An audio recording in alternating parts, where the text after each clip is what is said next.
전에 읽은 말씀을 가지고 믿음의 사람은 말을 잘한다 라는 제목으로 야고보서 7번째 메시지를 함께 나누겠습니다.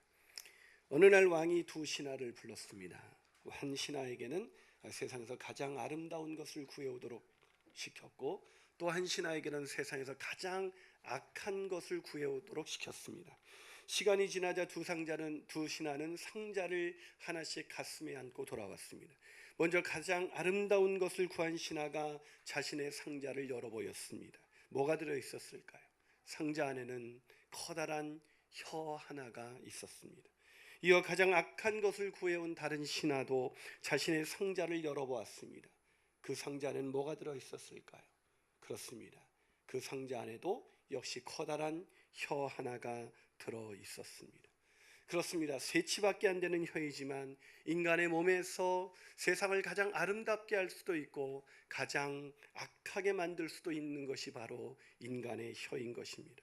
혀를 어떻게 사용하느냐에 따라서 우리의 인생의 행불행이 갈라지는 것입니다. 가진 것이 없어도 서로를 세워주는 그런 가정, 그런 교회, 그런 공동체는 얼마나 아름답고 행복할까요? 그러나 가진 것이 아무리 많아도 말로 상처를 주며 살아간다면 그것이 바로 지옥일 것입니다. 여러분, 지난 한 주간 가만히 생각해 보세요. 무엇 때문에 행복하셨고 무엇 때문에 상처를 입으셨습니까? 바로 사람의 말이에요. 말. 여러분, 말을 잘하세요? 저는 제 아내가 저에게 주었던 엽서 하나를 받게 됐습니다. 그 엽서를 읽어보니까 이렇게 쓰여져 있었어요. 사랑하는 여보, 당신이 저희 남편인 것이 너무나 감사하고 자랑스럽습니다. 세월이 갈수록 더 많이 존경하게 되는 당신 때문에 기쁨이 더하고 행복이 더해집니다. 힘들고 지칠 때 당신 생각을 하면 힘이 나요. 저도 당신에게 그런 존재가 되어야 하는데 그러질 못해 미안합니다. 그럼에도 그윽한 사랑으로 늘 지지해줘서 정말 고마워요. 그리고 당신은 아이들에게도 최고의 아빠입니다. 아빠 노릇 잘 훌륭하게 해줘서 감사해요. 최고의 남편에게 말로 다하지 못한 사랑과 감사를 담아드립니다. 감동이 안 오세요?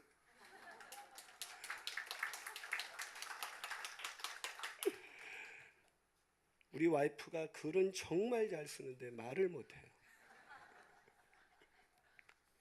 여러분, 오늘은 어린이주일입니다. 어린이날 아이들이 가장 받고 싶은 선물이 뭔지 아세요?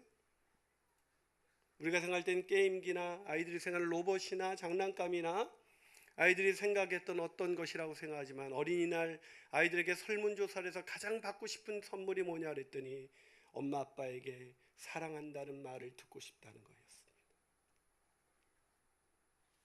오늘 본문에서 야고보는 참된 믿음을 가진 사람은 무엇보다도 말을 잘 한다고 기록하고 있습니다.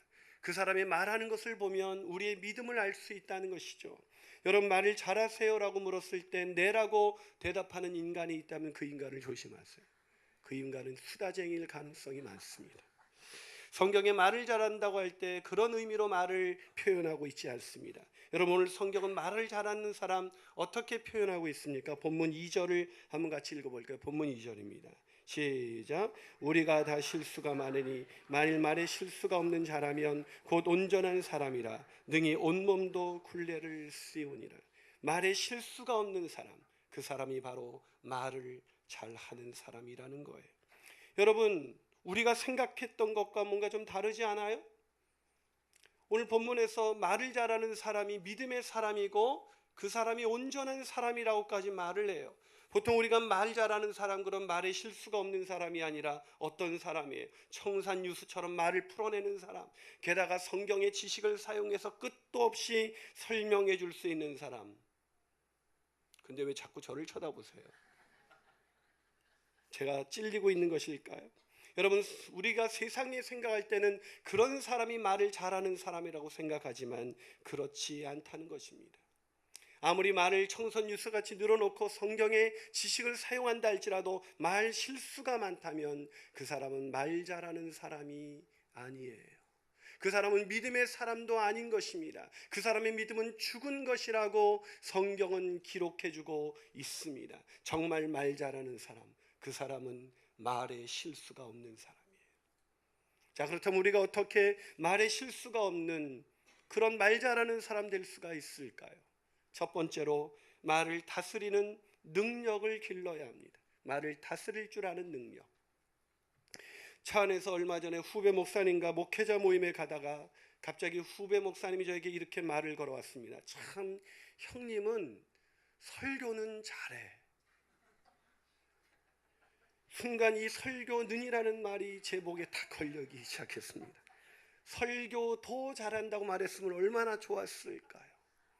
빈정이 상한 저는 이렇게 대답했습니다. 너는 설교라 더 잘하니? 모임에 다녀오는 동안 차 안에는 싸늘한 냉기가 흘렀습니다. 내리는데 후배가 한마디 더 하더군요. 형님, 이제 우리 따로따로 다녀요.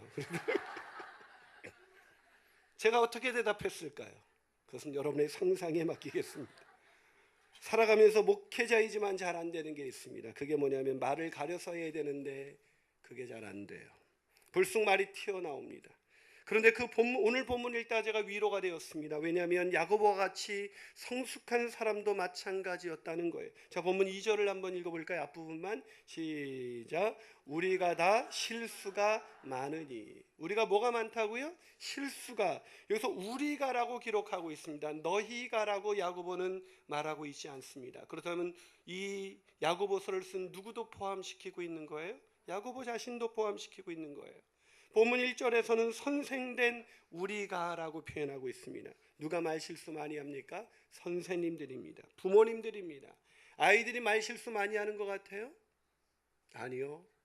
부모님들이 훨씬 갑을관계에서 갑의 관계가 있는 사람이 훨씬 더 말실수를 많이 하는 것이죠. 근데 거기 오늘 야고보는 겸손하게 자기 자신도 포함되어 있다고 말을 하고 있습니다. 이 자기 자신을 비롯해서 선생님들이 그 당시 말실수를 많이 했기 때문일까요? 네, 물론 실수가 있었을 거예요. 하지만 그런 의미로 말한 것은 아닙니다. 당시 유대교회에서 선생, 즉 랍비는 유대인들의 선망의 대상이었거든요. 여러분, 우리나라에서도 군사부 일체라고 그러지 않습니까? 스승의 그림자도 밟지 않는다. 우리 이 동양 문화권에서는 이 스승에 대한 존경심이 굉장히 높습니다. 그런데 유대교는 훨씬 더해요.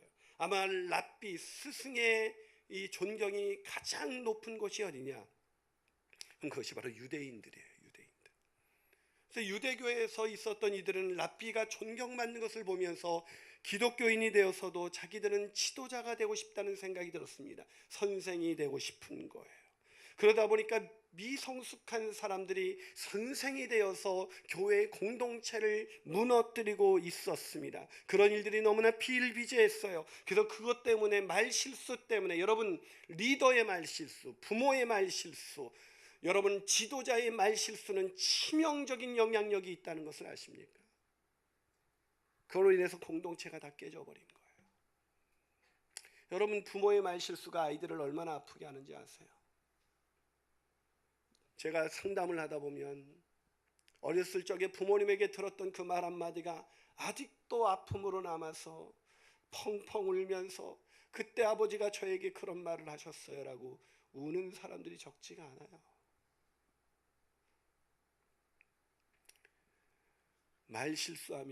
말실수하는데 가정이 행복할 수 있을까? 공동체는 끊임없이 흔들리기 시작했습니다.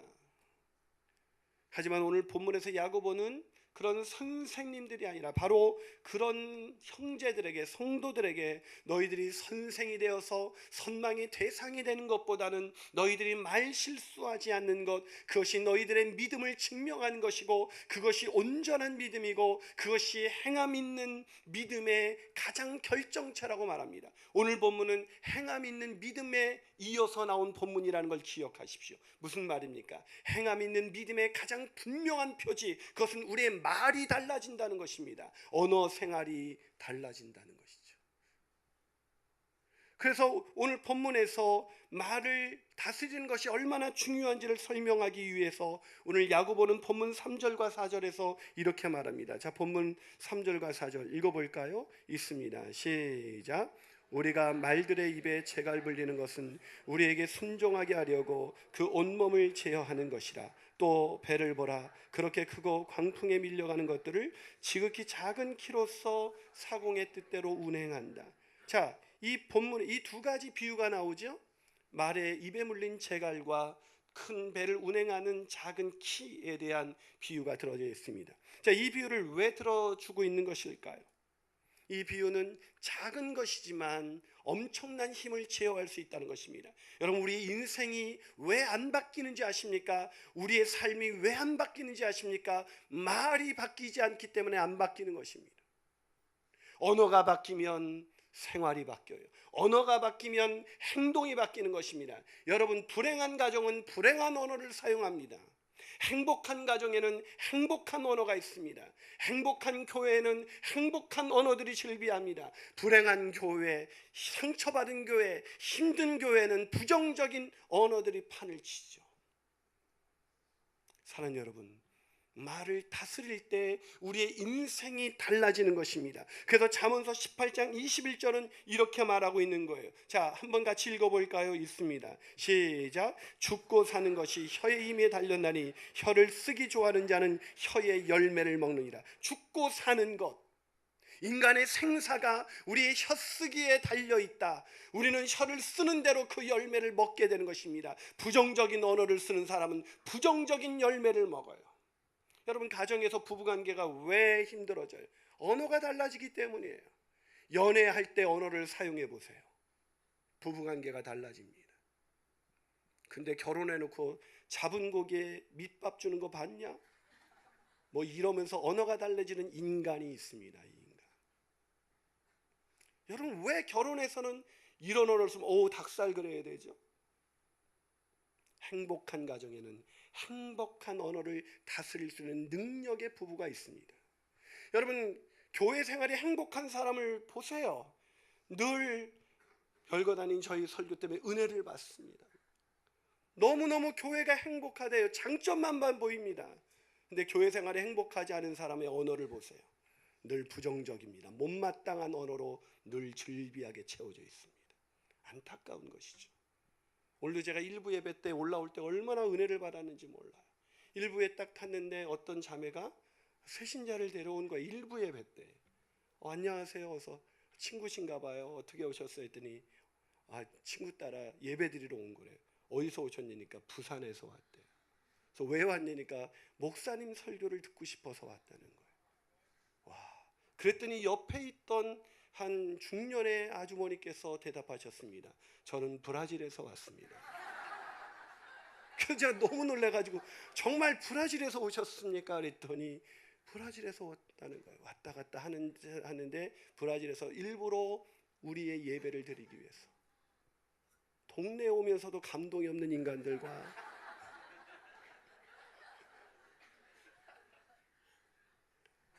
그것 때문에 일부 예배 때 제가 사실 요즘 목이 안 좋아서 살살 설교해야지 그랬는데 일부 예배 목이 가버렸어요. 브라질에서 온 분 때문에. 그렇게 행복하게 신앙생활하는 사람이 있어요. 일주일이 늘 기다려진대요. 이번 주는 어떤 설교를 들을 수가 있을까? 근데 어떤 사람은 늘 괴로워요. 왜요? 부정적인 언어를 사용하기 때문인 것입니다. 사랑하는 여러분, 죽고 사는 것이 언어에 달려 있습니다. 언어가 바뀌는 가정, 언어가 바뀌는 교회, 언어가 바뀌는 그런 직장에서의 삶을 살아가시기를 주님의 이름으로 축원합니다.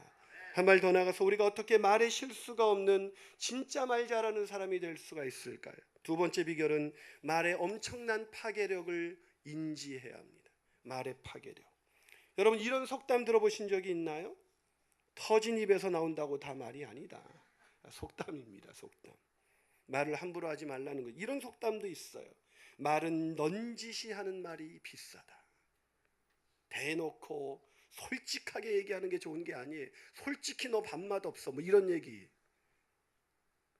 저는 가장 무서운 사람이, 목사님 제가 솔직하게 말씀드리겠는데요, 이런 분들이에요. 솔직해지지 마십시오. 넌지시하는 말이 비싸다. 그래서 넛지라는 책도 있죠. 민망하지 않게 살짝 찔러주는 거.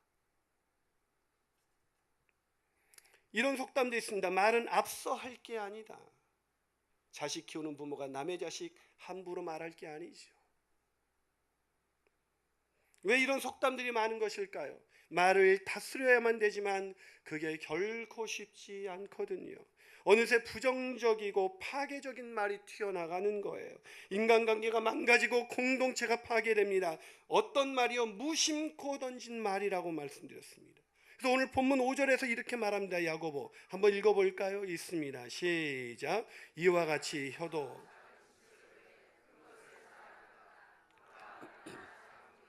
얼마나 많은 나무를 태우는가. 여러분 산불이 나는 장면을 목격하신 적이 있나요?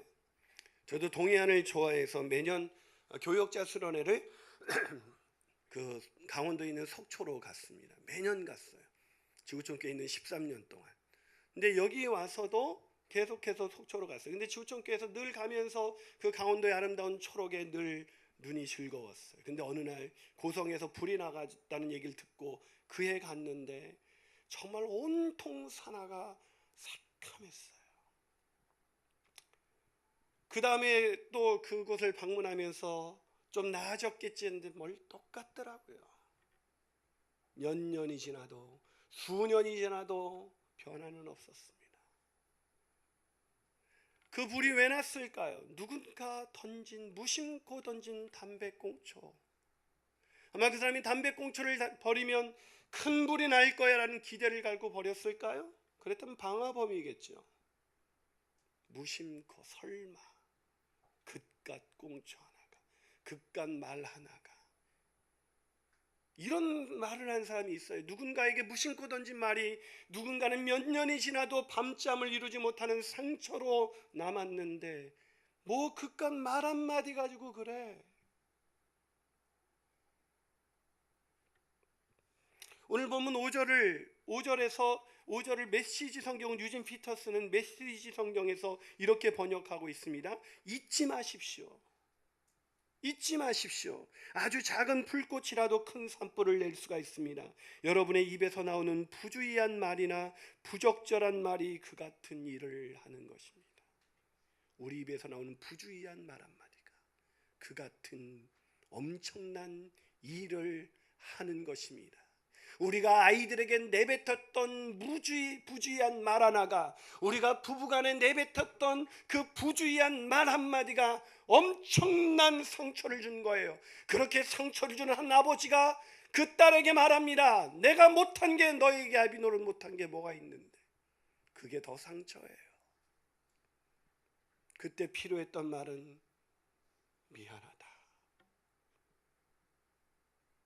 이 말이 아니었을까요? 무슨 말이 그런 큰 재앙을 가져다 줍니까? 그것은 바로 가벼운 얘기예요. 부주의한 말, 그냥 떠드는 얘기, 수근수근거리는 말. 누군가가 우리의 이야기거리에 도마로 올라와요. 도마에 올라옵니다. 그때 도마에 올라온 사람 이야기를 할 때 칭찬 릴레이를 벌여본 적이 있어요? 누군가 없을 때 올라온 그 사람의 인격을 사정없이 몰아쳐냅니다. 그리고 그건 반드시 누군가에 의해서 흘러 들어가게 돼 있어요. 그 얘기를 들어보셨을 때 마음이 어떠셨어요? 저는 모여서 누군가를 도마 위에 올려놓고 얘기할 때 좋은 얘기하는 사람 한 번도 본 적이 없습니다.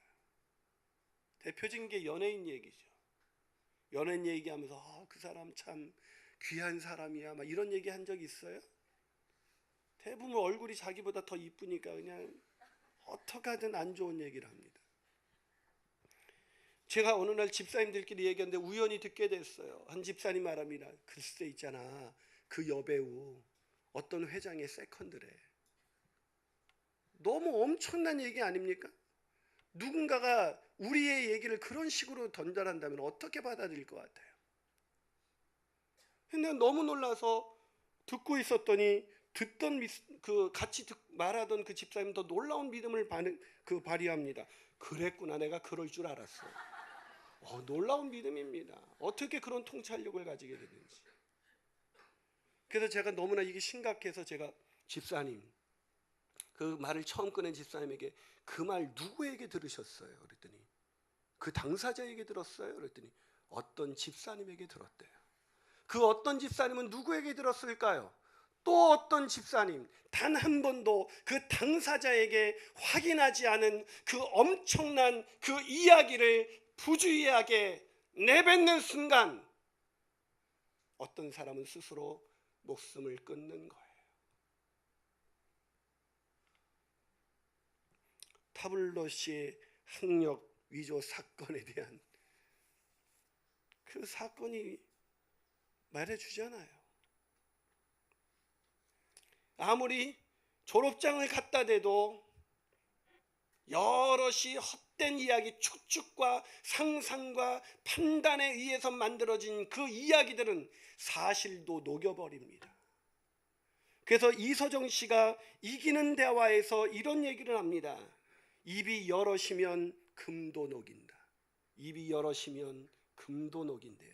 그러면서 이런 얘기를 합니다. 이야기에는 두 종류가 있다. 사실을 근거로 한 부분과 그 사람의 추측과 판단과 상상력을 근거로 한 부분이다. 사실을 사실대로 말하는 게 습성이 되어야 한다. 있는 사실은 물론 없는 일까지 꾸며내서 떠벌리는 이들이 있다. 특히 사실인지 아닌지도 알지 못한 채 억측을 동원해서 마구 떠벌리는 사람들로 인해 사회는 혼탁해지기 마련이다. 요즘 특히 SNS가 발달하면서 우리는 얼마나 많은 뜻하지 않은 살짝 있었던 얘기를 추측하고 상상하고 부풀리고 자식이 판단해서 부주의하게 내뱉는 말로 인해서 오늘날 얼마나 많은 이 공동체가 무너지고 있습니다. 그건 교회도 마찬가지예요. 사랑하는 여러분, 오늘 본문에서 야고보는 말합니다. 혀는 불입니다.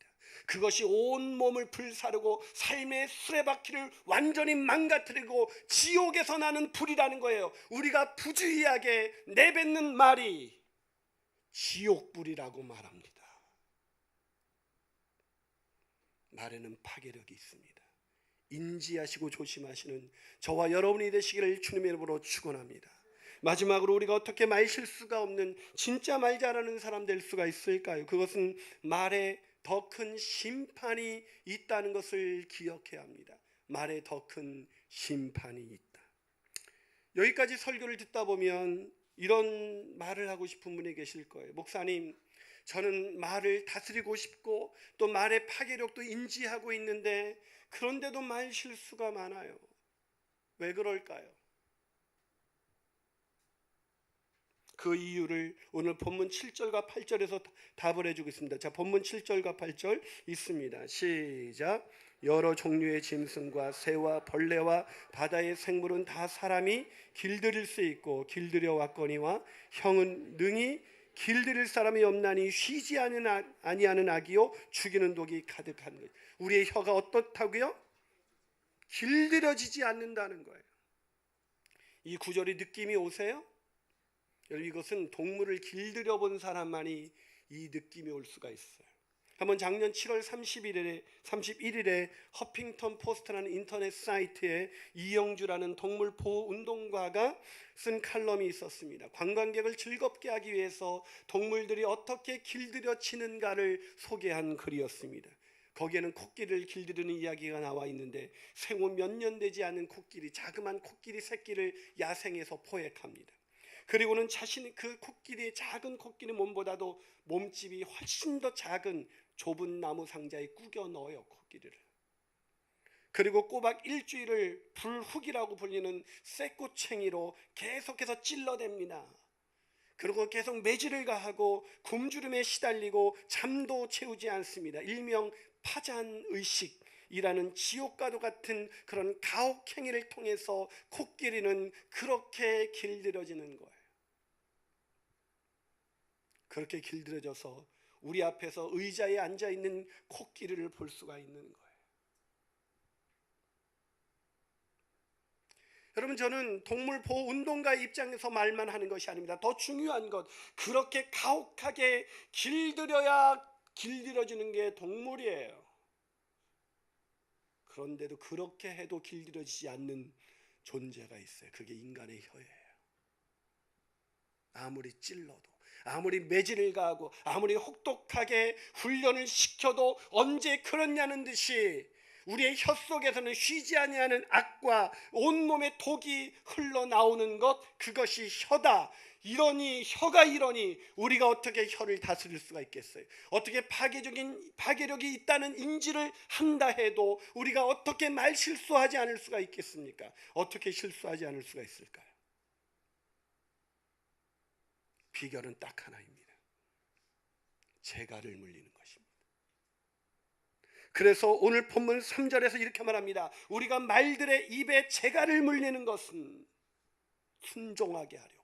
순종하는 인생 살고 싶어요? 하나님의 말씀에 순종하는 가정, 그런 부부, 그런 자녀를 양육하길 원하십니까? 그런 인간관계를 맺기를 원하십니까? 재갈을 물리십시오. 그렇다면 동물은 날카로운 금속을 물려서 제어할 수 있다면 인간은 날카로운 금속을 혀에 물고 다닐 수도 없고, 인간에게 재갈은 도대체 무엇일까요? 오늘 본문에서 재갈을 물린다, 이것이 얼마나 중요한지 야고보는 1장 26절에서도 이렇게 말한 적이 있습니다. 자, 1장 26절 읽어봅니다. 시작. 누구든지 자기 혀를 재갈 물리지 아니하고 자기 마음을 속이면 이 사람의 경건은 헛것이다. 아무리 훈련받고 아무리 자신이 성숙하게 성경에 대한 지식을 줄줄 꿰고 사람을 도울 마음이 있다 할지라도 혀를 재갈 물리지 아니하면 그 사람의 경건은 헛것입니다. 재갈을 물려야 합니다. 이 재갈이 뭘까요? 본문 1절에 이 재갈에 대한 힌트가 있습니다. 자, 오늘 본문 1절 다시 한번 있습니다. 시작. 내 형제들아, 너희는 선생된 우리가 더 큰 심판을 받을 줄 알고 선생이 되지 말라. 왜 선생이 되지 말라고요? 왜 말하는 사람이 되지 말라고요? 더 큰 심판입니다. 그냥 심판이 아니에요. 여러분 기억하십시오. 우리가 이 땅에서 내뱉었던 모든 말은 절대로 그냥 사라지지 않습니다. 우리가 이 땅에서 자녀들에게 내뱉었던 말, 부부간에 내뱉었던 말, 성도를 향해서 내뱉었던 말, 목회자를 향해서 내뱉었던 말, 그 모든 내뱉었던 말은 하나님이 일일이 심판하십니다. 그게 재갈이에요. 심판받는다는 의식. 내가 오늘 이 말을 할 때마다 이 말 그대로 심판하시는 하나님, 그 하나님을 두려워하는 사람, 그 사람만이 말 실수를 줄일 수가 있어요. 그럼 누가 그 심판을 믿을 수 있을까요? 누가 그 심판을 믿고 살아갑니까? 참된 믿음을 가진 사람, 예수가 내 인생의 구원자여 주님이라는 걸 믿기에 나는 죽고 예수로만 사는 사람, 내가 죽은 사람, 내 뜻대로 말하지 않는 사람, 내 생각대로 말하지 않는 사람, 내 판단대로, 내 추측대로, 내 상상력대로 말하지 않고 나는 죽고 예수로만 사는 참된 믿음의 사람만이 말을 잘할 수가 있는 것입니다. 사랑하는 여러분, 말을 잘 하십니까? 기도하시겠습니다.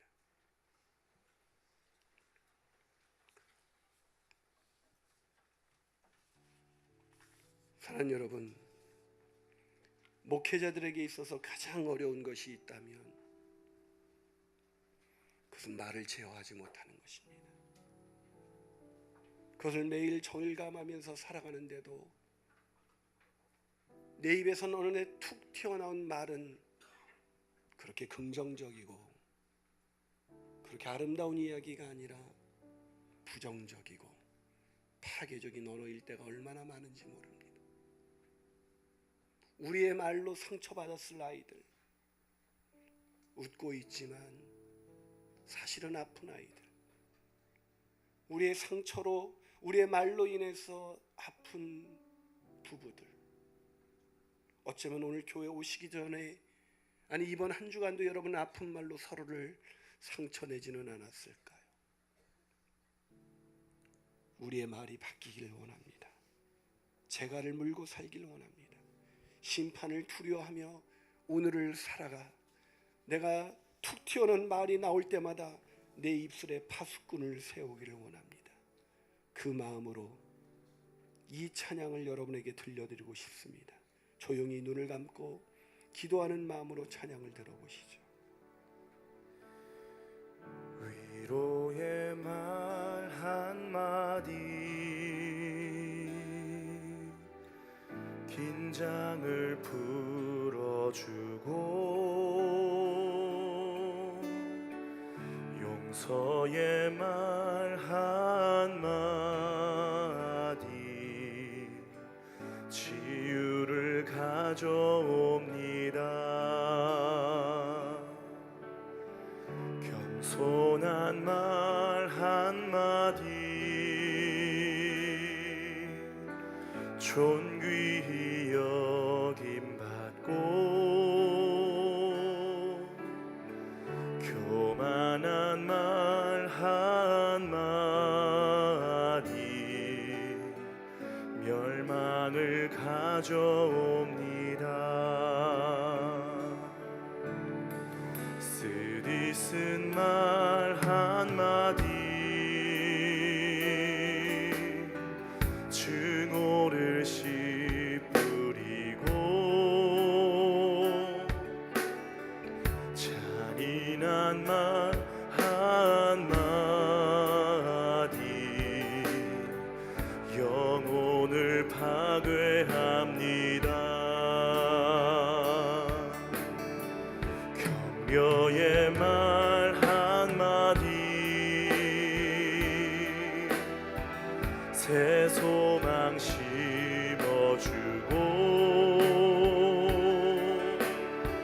지혜의 말 한마디 인격의 향기입니다. 가장 아름다운 말 미고 사주 미안해요 고마워요 정말 사랑해요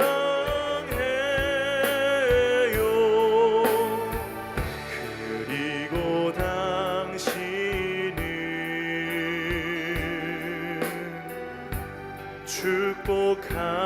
축복합니다. 그리고 당신을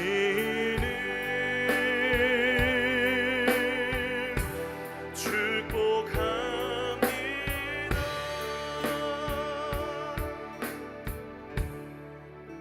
나의 입술의 모든 말과 나의 입술의 모든 말과 나의 마음의 묵상이 주께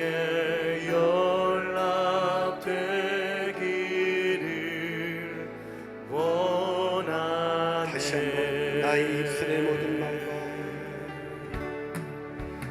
나의 입술의 모든 말과 나의 마음의 묵상이 주께 연락되기를 원하네. 생명이 되시고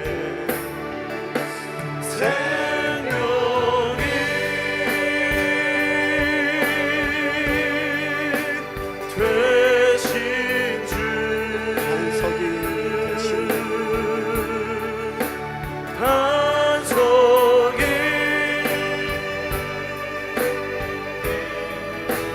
되신 주 가슴에 손을 얹고 나의 입술에 나의 입술의 모든 말과 나의 마음의 묵상이 주께 연락되기를 원하네. 조용히 한번 잠시만 침묵해 보겠습니다. 사랑하는 여러분, 저는 이 찬양을 그냥 불렀습니다. 나의 입술의 모든 말과 나의 마음의 묵상이 주께 연락되기를 원하네. 그러나 오늘날 내가 부정적인 언어를 말할 때 그 입술의 말을 주님이 연락하신다면 어떻게 될까? 내 파괴적인 언어를 주님께서 연락하셔서 그대로 행하신다면 어떻게 될까? 사랑하는 여러분, 여러분이 자녀를 향해서 쏟아낸 말, 그 말이 그대로 연락되기를 원하십니까? 여러분이 배우자 간에 쏟아낸 그 말이 그대로 하나님께 연락되기를 원하십니까? 우리가 서로 간에 쏟아냈던 그 말이 그대로 하나님께 연락되면 괜찮을까요? 사랑하는 여러분, 이 시간 간절한 마음으로 이렇게만 기도하십시오. 주님, 내 입술에 재갈을 물려주시옵소서. 길들여지지 않는 이 혀를 주님 붙잡아 주십시오. 그래서 내가 믿음으로 긍정적이고 아름다운 언어를, 선한 언어를 사용할 수 있도록 해달라고 간절한 마음으로 기도하시겠습니다.